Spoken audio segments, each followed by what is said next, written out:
E agora estaremos lendo do versículo 16 até o versículo 18, que nos diz a Bíblia: E os que entraram, macho e fêmea, de toda a carne entraram, como Deus lhe tinha ordenado. E o Senhor fechou a porta por fora. Verso 17: E esteve o dilúvio 40 dias sobre a terra, e cresceram as águas, e levantaram a arca, e ela se elevou sobre a terra. E prevaleceram as águas, e cresceram grandemente sobre a terra, e a arca andava sobre as águas. Nós estaremos falando sobre Deus fecha a porta. É interessante entender que 2 vezes na Bíblia, ainda dentro do livro de Gênesis, você vai ver Deus fechando oportunidade aos homens.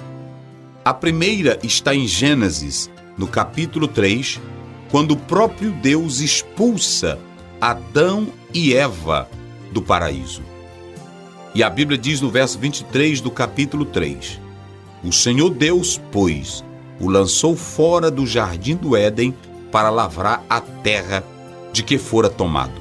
No versículo 24 é dito: E havendo lançado fora o homem, pôs querubins ao oriente do jardim do Éden, e uma espada inflamada que andava ao redor, para guardar o caminho da árvore da vida.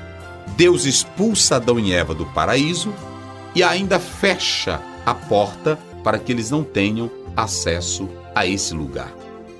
E aqui novamente, no versículo 16 está dito: E o Senhor a fechou por fora. Então, Deus fechou a porta. Tudo estava no controle divino. É isso que podemos entender nesse capítulo, especialmente do versos 16 a 18. Desde a planta da arca até o fechamento da porta, tudo veio por ordem de Deus. A palavra fechar aqui no hebraico é segor. Nós entendemos, como falamos anteriormente, sobre os 7 dias, falando da urgência, e agora Deus fecha a porta pelo lado de fora.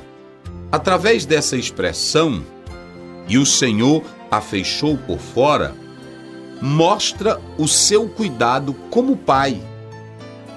Pois quando as águas começaram a cair, ele manifestou sua misericórdia, guardando Noé e a sua família. Para alguns, fechar a porta seria um momento de tristeza, de dor, de angústia, de perplexidade. Isto é, para os pecadores, para os rebeldes, para os contumazes. Mas para Noé, fechar a porta pelo lado de fora era um cuidado divino. Era a misericórdia de Deus em ação e proteção para com Noé e sua família.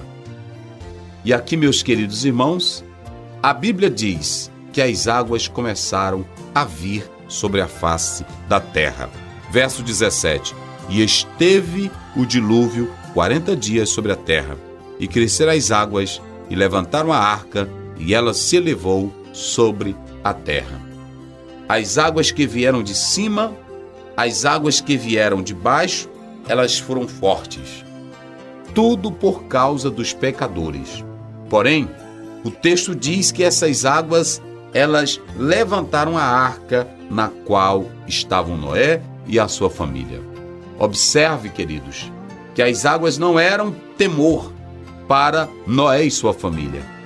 Eles poderiam estar firmes, seguros, pois tudo estava no controle de Deus.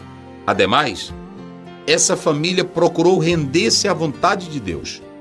Por isso estavam protegidos. Quem vive segundo a vontade de Deus é guardado e protegido por Ele. Um homem, uma mulher, um jovem que procura viver na vontade de Deus, ainda que venham as marés desta vida, as vicissitudes, ainda que a tempestade seja tremenda, mas quem está na proteção e no cuidado de Deus sempre vai cantar vitória. É isso que nós podemos ler em Mateus 7, 24 em diante. Jesus Cristo deixa claro que aquele que tem a sua palavra, ele não diz que não vai vir lutas, que não vai vir perseguição, que não vai vir problemas. Ele deixa claro, virão os rios, os ventos, a tempestade. Mas uma coisa ele assegura, a casa não cai. E por que a casa não cai? Porque ela está na palavra e sob os cuidados de Jesus Cristo. Noé e a família, diante dessa avalanche, diante desse quadro tão triste, dessas águas que se avolumaram, ele não temeu. Por que Noé não temeu? Porque ele estava dentro da vontade de Deus. Tudo Noé fez conforme o Senhor havia determinado. Ele não quebrou o paradigma divino. Assim como Deus disse que era para fazer a arca, ele não aumentou nem diminuiu 1 milímetro sequer. Quando Deus disse para ele entrar, ele entrou. Deus ordenou que tudo fosse feito segundo a sua vontade, e Noé assim o cumpriu. Por isso agora, ele estava seguro, ele estava firme, pois sabia que havia feito tudo conforme a vontade de Deus. Quem faz a vontade de Deus não tem o que temer, antes é protegido e guardado por ele. As águas a cada dia iam aumentando, mas os escolhidos que estavam na arca eram protegidos. Podemos dizer aqui que a arca era símbolo do amor e da misericórdia de Deus para com aqueles que na verdade o serviam de coração. Mas o julgamento que vinha por meio das águas era a manifestação da ira de Deus contra o pecado. Para quem serve a Deus segundo a sua palavra, sempre tem amor, tem um cuidado divino, é protegido, é guardado, e a ira de Deus não lhe toca. Mas quem foge da vontade de Deus, quem não procura cumprir a palavra, vai sofrer grandemente. Nesse texto, entendemos que agora as águas dominavam tudo, pois é dito que ela destruiu o que existia na face da terra. Fica aqui provado, queridos, que o homem não tem poder absoluto. Ele não consegue nem sequer deter a força da água. Ao contrário, Deus é quem manda tudo. E quando nós lemos Marcos, capítulo 4, versículo 39, Jesus, ele tem o poder de controlar, de amordaçar a força da água, pois ele é Deus. Foi o Senhor Jesus Cristo, quando nós lemos a sua palavra, no livro de Marcos, no capítulo 4, você pode entender aí no versículo já citado, 39, que está escrito claramente.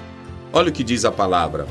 E ele, despertando, repreendeu o vento e disse ao mar, cala-te, aquieta-te. E o vento aquietou-se e houve grande bonança. Nessa expressão aqui, Jesus estava amordaçando, Jesus estava dando uma ordem para o mar. O mar tem a sua fúria, as águas têm a sua fúria, o vento tem a sua fúria, que homem nenhum consegue controlar, mas Jesus consegue, porque ele é o criador dessas coisas. Observe que em se tratando sobre o crescimento das águas sobre a terra, que em nossas traduções diz, predominaram, cresceram, no texto hebraico, a expressão para predominaram quer dizer aqui que o poder de Deus se sobressaiu, que a vontade de Deus contra o pecado prevaleceu, porque Deus desfaz o pecado aqui. E Deus é quem manda em tudo, manda no vento, manda na chuva, e ficou aqui provado que o homem não tem poder para nada, somente Deus. Então, essa expressão predominaram, gavru no hebraico, na verdade, ela quer dizer que Deus tem um poder absoluto. Portanto, rendamo-nos diante dele e assim nós estaremos guardados e protegidos pela sua força divina. Em nome de Jesus. Amém.